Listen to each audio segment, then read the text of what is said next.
mu ngoog Léopold phénomène buy gën di jël ampleur tey ndax jotul ñu sëgg ci lan mooy pousser élèves yi ñuy def yenn jëf yi. Il faut faire un diagnostic de la société sénégalaise. Parce que boo xoolee l'enfant n'est que le reflet de ce qu'est la famille. la xale du juddu si famille lay juddu. ba pare ñu yar ko fa bu génnee ci mbedd bi nag lañ ko jàngal ci biir kër gi loolu lay exprimer. Il y a des enfants yoo xam ne ni qui sont dans cette école là soo moytu bu nit ñi commencé di toj ak yi yàq ñoom. rocceeku ne ñu ñibbi. mais parce que tout simplement c'est que yari ni ñoo wuti mais aujourd'hui c'est que les parents aussi aujourd'hui amatuñu jotu boo xam ne ils vont éduquer leurs enfants. Ensuite beneen aspect bi c'est quoi moi je me rappelle que quand on était jeune ñu nekkoon école Thionk bi nekk en face au lycée central et que il m'est arrivé un jour ma ñëw le matin sol benn yére ak sac ma changé yëpp dans l'après-midi mais le maître m'a appelé ma ñëw ba ci tableau bi mu ne ma si la prochaine fois nga ñëw li nga sol le matin solaatoo ko ci ngoon si je vais te casser la gueule et j'ai compris ma dem wax ko sama papa mu ne ma évidemment qu'il a raison parce que tu peux pas être là ngay jël ci yére di changer alors que y a sa meneen doom yoo xam ne c'est yeneen i morom yoo xam ne bëgg nañ ko am te amuñu ko donc ça veut dire ne que il nous cassait la gueule comme pas possible donc ce qui faisait que ñun bu ñu duggee école rek day mel ni suñu fit naaw na mais on avait de grands respects pour ces gens-là mais aujourd'hui soo xoolee ci école yi qu'est-ce que tu constates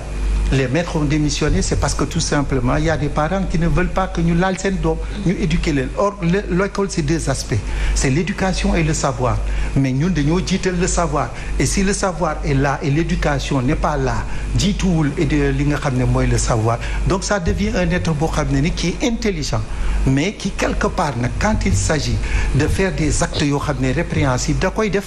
parce que c'est l'éducation moo lay permettre ngay mun a rejeter yenn actes yoo xam ne c'est répréhensible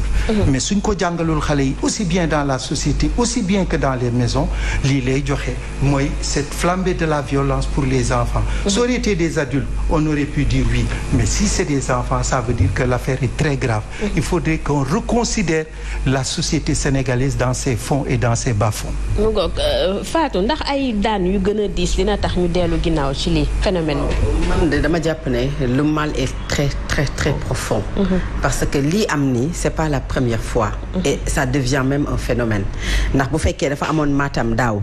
am fu mel ne Hann daaw ren nga ñëw mu am Yoff et cette fois-ci quand même à un degré boo xam ne moom moo gën a sori parce que ay élèves yoo xamante ne 4e la ñuy def nga xam ne dañu war a ragal dañu war a tiit école bu tëjee sax dañu war a tàmbali di am nostalgie wu jàng bi parce que di nga bëgg dem vacances mais jour école bu muy tëj yow da ngay bëgg sax amaana ñu prolonger jàng bi ci 4e ci période boobu wala ngay jooy bu fekkee élève bu am âge boobu moom mooy tojote moom mooy jël table banc ak na mu diisee di ko yëkkati di ci ànd ak xadar di dajji li nga xamante ne moom mooy ay fenêtre di yor ay jumtuwaay yoo xamante ne da nga naan kii fan la ko mën a jëlee ba yor ko ba toog ci classe bi ba cours bi jeex ba mu def ko quand même le mal est très profond et les responsabilités sont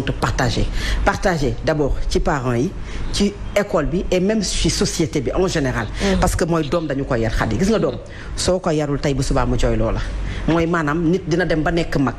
tëju ci biir nekk jooy ndax moom dina xam ne nañu ko yaree baaxul parce que bi mu màggee la koy xam doom da nga koy yar ak lépp lu mu ci mën a am ak lépp lu mu la mën a jural c'est-à-dire que bu ma déggee ñu naan doom waroo fexe mu ragal la mais si sa doom dafa la war a ragalee xel pas nga yóbbu fitam mais dafa la war a ragalee xel ba bu la gisul dina jomm rus def yenn yi mais également nga inculquer ko ay valeurs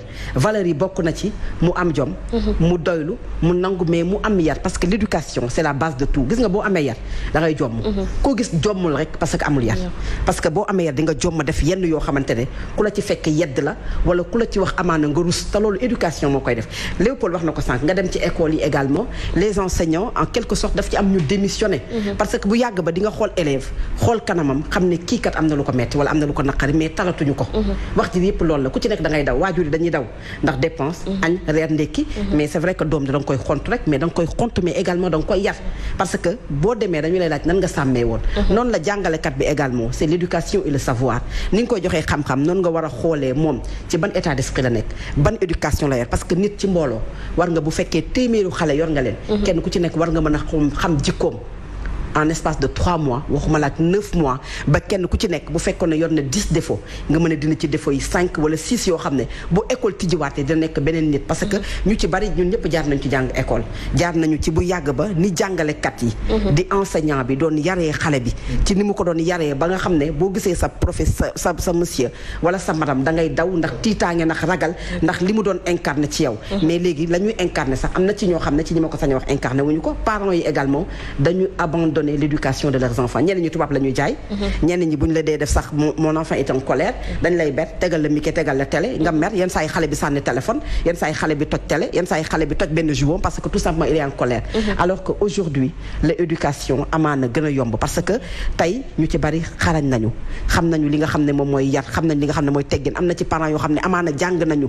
alxuraan wala ñu jàng école war nañu mën a éduquer seen ay doom d'une éducation boo xam ne tey lii xale yi def gàcce la ci seen ay waajur parce que tey xale yi amaana ay xale lañ moom moo tax ñu def ko bu ñu mat si doon def ko ci boobaa lay doon gàcce ci ñoom mais xale bu defee lii gàcce waajur yàlla donc nañu jaaraat xale yi bu baax a baax parce que bu ëllëgee moom mooy tax du ñu def loo xamante ne ku ko dégg sa loxo dar sa gémmiñ mu doon gàcce pour yéen waajur yi mais doon gàcce également pour la société sénégalaise. mu ngoog jërëjëf Fatou Abdou ñu dem ci seen rubrique seen xalaat.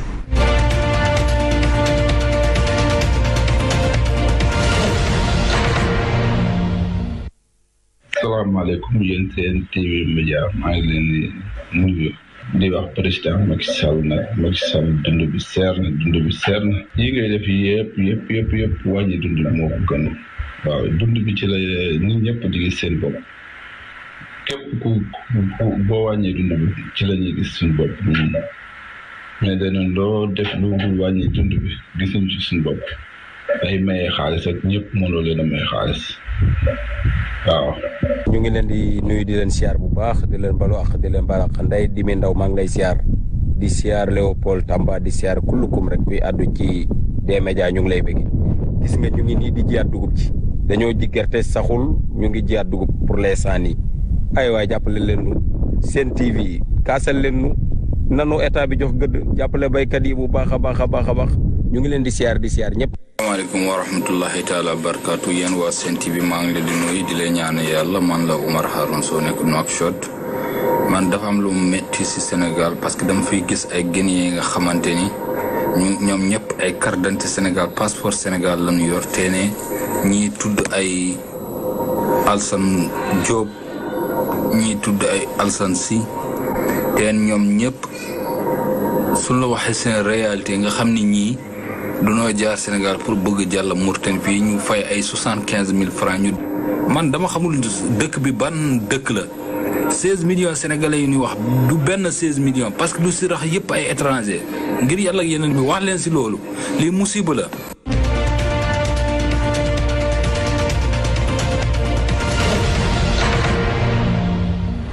ngoog leen di jaajëfal bu baax a baax yéen itam mën ngeen def ni ñoom ngeen yónnee ñu seen ay vidéo ci WhatsApp bu groupe des médias jaajëfal itam Léopold Tamba ak Fatou